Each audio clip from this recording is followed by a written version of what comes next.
Faster than a speeding bullet. More powerful than a locomotive.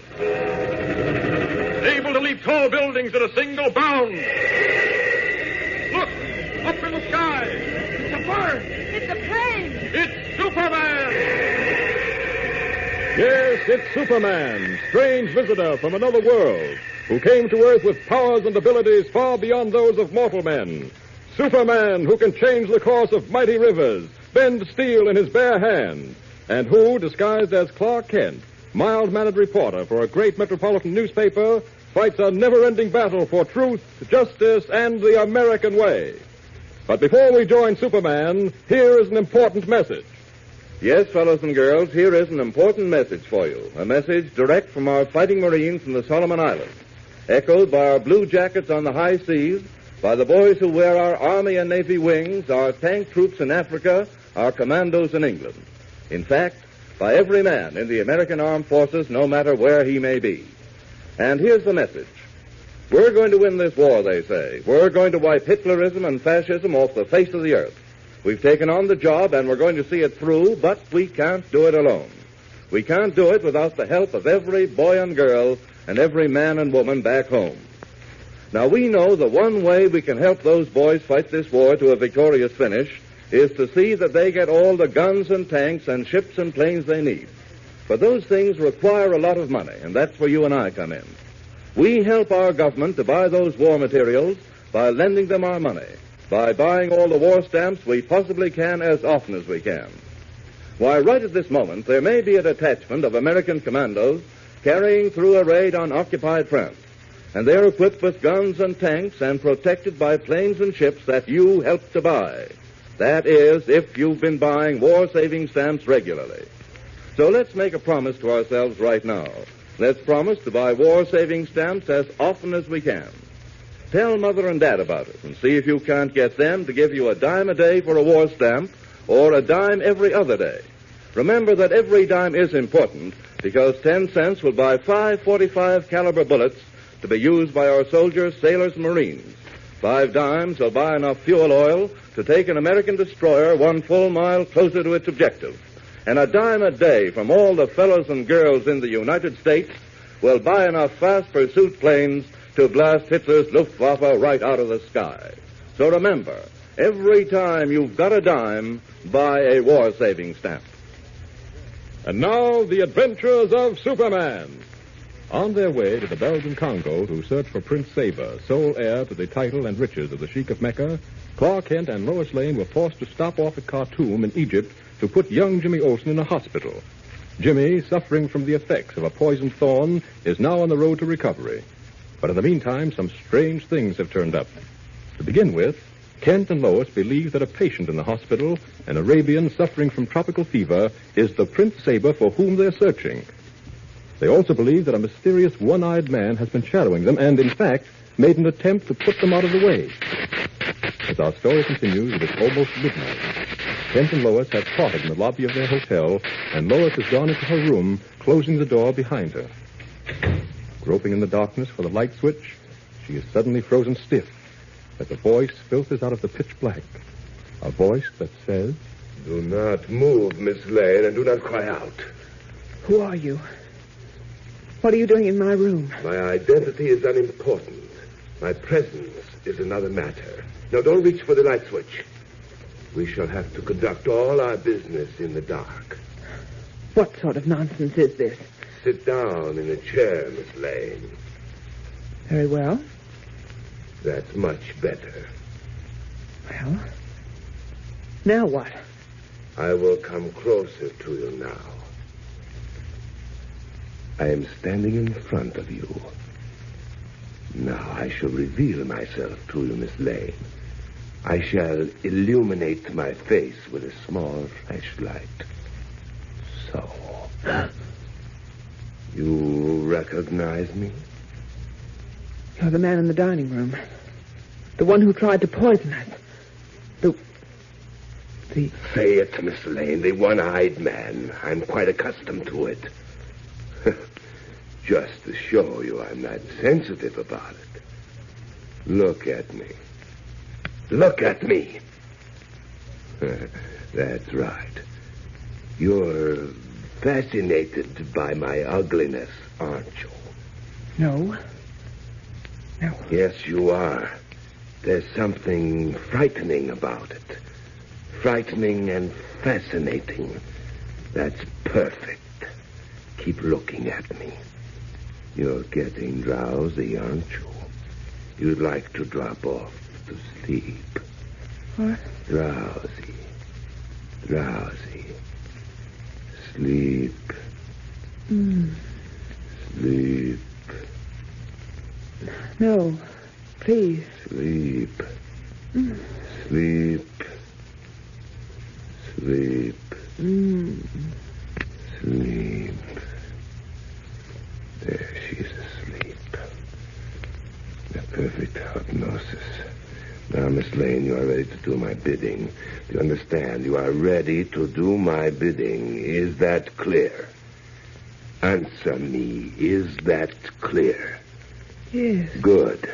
To begin with, you and Mr. Kent are on your way to the Belgian Congo to search for Prince Seba. Is that not true? Yes, But what, Miss Lane? Hospital. The hospital. What are you trying to tell me, Miss Lane? Prince Saber. The hospital. Think hard, Miss Lane. What are you trying to say? Prince Saber is in the hospital. What hospital? What hospital, Miss Lane? Answer me. Here in Khartoum. You are not telling me the truth. You mustn't lie to me. The truth. It's the truth. How do you know? I saw him today. You saw Prince Seba in the Khartoum hospital. Are you sure? Yes. Yes. What room is he in? Miss Lane, what room is Prince Seba in? The ward. Ward A. You have been very helpful, Miss Lane. You see, I have no desire to harm either you or Mr. Kent. My concern is only with Prince Seba. If what you have just told me is the truth, I will no longer bother you. Do you understand? Yes. Now, I must leave. You will have no recollection of this little episode. When you awaken, it will be as though from a deep sleep. It is now 10 minutes after midnight. The bell on the Khartoum mission will ring at 1 o'clock. It will awaken you. Good night, Miss Lane. Good night. Leaving the hotel, the mysterious one-eyed Egyptian walks rapidly up the deserted street, a strange, vindictive smile playing about his thick lips. Lengthening his stride, he turns the corner, but as he does so, a familiar figure steps out of the shadowed darkness of a doorway. Just a moment. I'd like to talk with you. Beg your pardon. Don't bother begging my pardon. You remember me, don't you? I am sorry. The street is dark. I cannot see you. My name is Kent. Clark Kent. Does that mean anything to you? I do not recall the name. Have we met before? Yes, under rather strange circumstances. You tried to poison me. You are joking. No, I'm not joking. You sent some drinks to my table tonight. Oh, yes, of course. You are the American with the young woman. Oh, you remember now, eh? Yes, naturally. I trust you enjoyed the cordial. Look, my friend, you're not pulling any wool over my eyes. Those drinks were poisoned, loaded with cyanide of potassium. I do not understand. You understand perfectly. Now, who hired you to get rid of Miss Lane and myself? Do you belong to the Black Narcissus cult? The Black Narcissus cult? I do not quite comprehend. Listen to me. I have neither the time nor the inclination to bandy words with you. Now, I may look harmless, but you'll discover differently unless this nonsense stops. Neither you nor any other member of your sneaking, murdering cult can stop me from doing exactly as I wish to do. But, Mr. Kent, these accusations, they are uncalled for. Your little act doesn't impress me, my friend. I've met smooth talkers like you before. You're all cut in the same pattern. As a matter of fact, I think I should deliver you to the local authorities. You're a dangerous person to be allowed to roam around loose. Now you are talking like a fool. What do you expect to prove? That you're a would-be murderer. You made an attempt on my life and the life of Miss Lane. This is all very amusing. Well, it won't be so amusing by the time I'm through with you. Come on. Please take your hand off my arm. Sorry, but you're a slippery article, and now that I've got you, I'll hold on to you. I said, please take your hand off my arm. And I said no. Come along. One moment. I should like to show you my identification. Perhaps once you know who I am, your opinion of me will change. What do you mean? If you will release my arm, I will show you. All right. But remember one thing. I don't trick easily. And if you're thinking of pulling a gun or a knife out of your pocket, forget it. They don't bother me either. I have no intention of using a gun or a knife. What I wish to show you is this. What is it? A tiny capsule containing a dose of poison 10 times as powerful as the cyanide used in your drinks. Oh, then you admit poisoning those drinks. You are very clever, Mr. Kent. Yes, I admit it. But I had prepared myself for an emergency like this. I knew that someday I would be caught. Good fortune cannot last forever. But I vowed never to be caught alive. So, therefore, I swallow this deadly capsule. No, wait. Too late, Mr. Kent. This is just a trick to avoid arrest. You are quite right. It is a trick, but a very costly one. I am paying for it with my life. It will only take a moment or two until the capsule dissolves. I'm sorry to keep you waiting. I've had enough of this play acting. It's all very interesting, Wait, but it's beginning to work. Oh, Yes. You're putting on a beautiful performance, but it's wasted Now, on... Believe me, this is the end. Oh! Caught him just in time. Fainted. Oh, wait. His hands are ice cold. I can't feel any heartbeat. Is this on the level? I can't believe it. Gotta get him to the hospital in a hurry. I'll have to do it as Superman. Up, up, and away!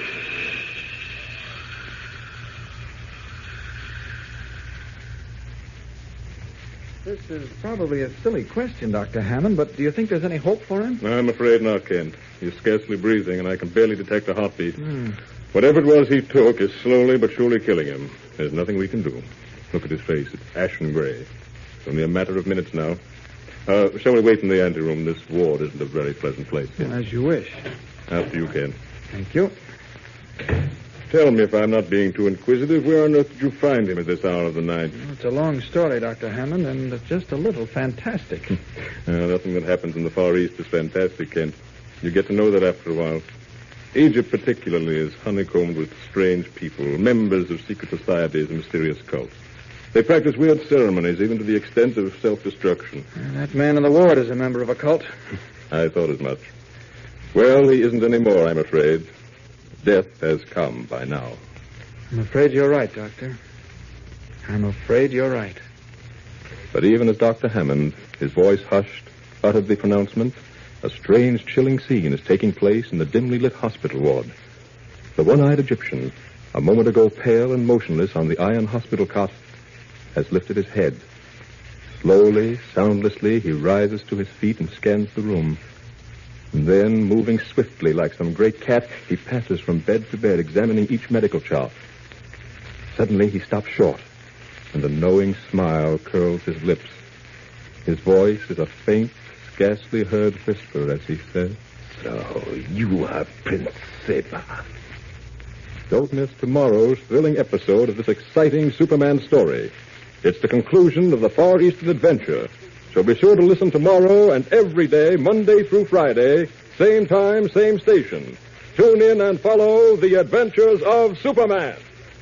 Fellows and girls, don't ever get the idea there's nothing you can do to help win this war. Of course, we can't all be members of Uncle Sam's armed forces because some of us are too young or too old. But that doesn't mean we can't get into this fight. No, sir. Because there is one big important thing we can do. We've got to see that our fighters are supplied with all the bullets and guns and tanks and ships and planes they need to wipe Hitlerism and fascism off the face of the earth. How? By buying all the war-saving stamps and bonds we possibly can. Because every time we buy a war-saving stamp or bond, we lend our government money with which to finance our fight. So remember, talk with Mother and Dad tonight about giving you an extra dime every day or every other day for war-saving stamps. Talk about it with all your friends. Get them to make a pledge with you to buy war-saving stamps regularly. Faster than a speeding bullet. More powerful than a locomotive. Able to leap tall buildings in a single bound. Look! Up in the sky! It's a bird! It's a plane! It's Superman! Follow the adventures of Superman every day, Monday through Friday, same time, same station. Superman is directed by George Lothar and is a copyrighted feature appearing in Action Comics magazine. This is Mutual.